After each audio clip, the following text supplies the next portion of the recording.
Hello all, welcome to my channel. ఈరోజు వీడియోలో హెల్దీగా టేస్టీగా ఇంట్లోనే గాజర్ హల్వా, క్యారెట్ హల్వా ఎలా చేసుకోవాలో చూపిస్తున్నాను. టేస్ట్ చాలా బాగుంటుంది. ఒక్కసారి ఈ విధంగా ఇంట్లో చేసి పెట్టండి, అందరికీ చాలా బాగా నచ్చుతుంది. సింపుల్గా, క్విక్గా, ఈజీగా చేసేసుకోవచ్చు తక్కువ ఇంగ్రీడియంట్స్తో. ఇది ఎలా చేయాలో ఇప్పుడు డీటెయిల్గా చూద్దాం.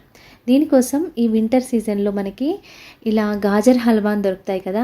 మామూలు క్యారెట్లు ఆరెంజ్ కలర్లో ఉంటాయి, ఇవి కొంచెం రెడ్డిష్ కలర్లో ఉంటాయి.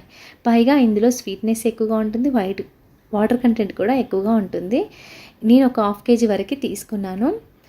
ఇలా దాన్ని పీల్ చేసి దానిపైన తొక్క తీసి మొదళ్ళు చివర్లు కట్ చేసుకొని ఇలా లావుగా తురుముకోవాలి. మనం పేస్ట్ కంటే ఇలా తురుముకుంటేనే హల్వాకి చాలా టేస్టీగా ఉంటుంది.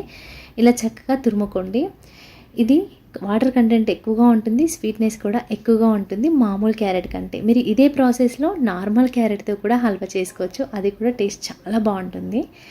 ఇప్పుడు స్టవ్ మీద ఒక గిన్నె పెట్టుకోండి. అందులో ఒక స్పూన్ ఆయిల్ వేసుకొని మీకు నచ్చిన డ్రై ఫ్రూట్స్ వేసుకోవచ్చు. ఇక్కడ నేను బాదం తీసుకున్నాను, జీడిపప్పు తీసుకోవచ్చు, పిస్తా పప్పు కూడా తీసుకోవచ్చు. ఇలా పగులు పట్టినాయి కదా, ఈ విధంగా మంట లో ఫ్లేమ్లో పెట్టుకొని డ్రై ఫ్రూట్స్ని ఫ్రై చేసుకోండి. మీకు నచ్చితే కిస్మిస్ కూడా వేసుకోవచ్చు, కానీ మనం చేసేది హల్వాలో ఇది కొంచెం పులుపుగా ఉంటుంది కదా, కిస్మిస్ కొంచెం టేస్ట్ డిస్టర్బ్ చేస్తుంది. మీకు నచ్చితే వేసుకోండి. ఇప్పుడు ఇంకొక స్పూన్ నెయ్యి వేసుకొని మనం ముందుగా తురుముకున్న క్యారెట్ని వేసుకోండి. ఇలా క్యారెట్ తురుముకి అంతా నెయ్యి పట్టేలాగా బాగా కలిపి బాగా మగ్గించుకోవాలండి. ఇవి క్యారెట్ పచ్చి వాసన పోయి ఇందులో ఉన్న వాటర్ అంతా ఇంకిపోయేలాగా మనం కలుపుతూ ఉడికించుకోవాలి. అస్సలు అడుగు పట్టదు, ఇందులో వాటర్ ఎక్కువగా ఉంటుంది కాబట్టి. మంట మీడియం టు లో ఫ్లేమ్లో పెట్టుకొని మూత పెట్టుకొని మగ్గించుకోవాలి. ఇలా మధ్య మధ్యలో ఓపెన్ చేస్తూ చూడండి.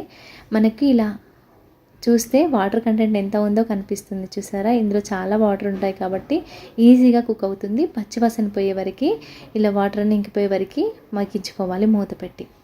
ఇది మగ్గిన కొద్దీ కలర్ చేంజ్ అవుతుంది, చూసారా? వాటర్ ఇలా ఉడికించిన కొద్దీ వాటర్ అన్నీ బయటికి వస్తాయి. అస్సలు హై ఫ్లేమ్లో పెట్టద్దు, మీడియం టు లో ఫ్లేమ్లో పెట్టుకొని ఇదంతా ఉడికించుకోవాలి, అప్పుడే చక్కగా ఉడుకుతుంది.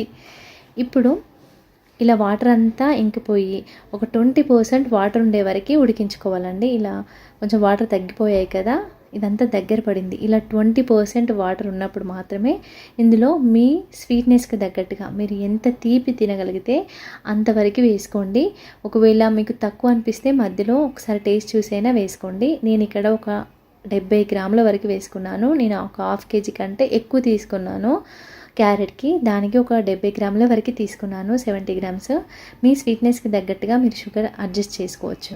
ఇలా షుగర్ అంతా మెల్ట్ అయ్యి ఈ క్యారెట్లో ఒక 20% వాటర్ ఉంటాయి కదా, ఆ క్యారెట్లో ఉండే వాటరు ఈ షుగర్ అంతా కరిగి మంచి ఇలా పాకం ఫామ్ అయ్యే వరకు క్యారెట్ని అందులో ఉడికించుకోవాలి. ఇలా ఉడికించడం వల్ల క్యారెట్కి చక్కగా పడుతుంది ఈ షుగర్ అనేది. ఇలా దగ్గర పడి పాకంలాగా జిగటగా అయిన తర్వాత కాచి చల్లార్చిన మీగడతో ఉన్న పాలు వేసుకున్నాను. నేను ఇక్కడ ఒక పావు లీటర్కి ఎక్కువ వేసుకున్నానండి పాలు. ఇలా మీగడ కూడా వేసుకోండి, మీగడతో పాటుగా వేసుకుంటే చాలా కమ్మగా ఉంటుంది. ఇలా వేసి ఈ పాలల్లో ఈ క్యారెట్ అంతా ఉడికించుకోవాలి. క్యారెట్లో ఉన్న వాటరు అలాగే షుగరు ఇదంతా ఈ పాల మీగడతో ఉడకడం వల్ల మంచి యమ్మీగా కమ్మగా ఉంటుంది హల్వా. ఇలా ఉడుకుతున్నప్పుడు ఒక స్పూను నెయ్యి వేసుకున్నాను. ఒకేసారి నెయ్యి మొత్తం వేయకుండా ఇలా మధ్య మధ్యలుగా వేస్తూ ఉడికించుకోవడం వల్ల మంచిగా ఉంటుంది టేస్ట్ క్యారెట్ హల్వా. ఇలా చిన్న చిన్న టిప్స్ ఫాలో అవుతూ చేయండి, చాలా చక్కగా వస్తుంది ఎప్పుడు చేసినా హల్వా. ఇలా కొంచెం పాలు దగ్గర పడ్డాయి కదా, ఇప్పుడు ఇందులో ఒక 4 నుండి 5 వరకు నేను ఇలాచీ దంచుకొని పొడి వేసుకున్నాను.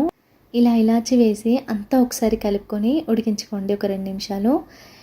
ఈ కన్సిస్టెన్సీ వచ్చి మనకి గిన్నె నుండి సపరేట్ అవుతుంది, చూసారా? కొంచెం అంతవరకు ఉడికించుకోండి. మరీ వాటర్గా ఉండద్దు, మరీ డ్రైగా ఉండద్దని గుర్తుంచుకోండి. ఇలా అంత దగ్గర పడిన తర్వాత దించే ముందు మళ్ళీ ఒక స్పూన్ నెయ్యి వేసుకొని ఒకసారి అంతా కలుపుకోండి. అంతే, ఎంతో టేస్టీగా సింపుల్గా ఉండే క్యారెట్ హల్వా రెడీ అయిపోయింది. ఫైనల్గా మనం నేతిలో ఫ్రై చేసుకున్న జీడిపప్పునైనా మీకు నచ్చిన డ్రై ఫ్రూట్స్ని ఇందులో వేసుకోండి. అంతే, సింపుల్గా టేస్టీగా ఉండే క్యారెట్ హల్వా రెడీ అయిపోయింది. మీకు నచ్చిందా? నచ్చితే తప్పకుండా ట్రై చేయండి. మీకు ఎలా వచ్చిందో నాకు కామెంట్ సెక్షన్లో చెప్పండి. మీకు కనుక ఈ వీడియో యూస్ఫుల్ అయితే తప్పకుండా లైక్ చేసి మరిన్ని వీడియోస్ కోసం ఛానల్ని సబ్స్క్రైబ్ చేసుకోండి. Thank you.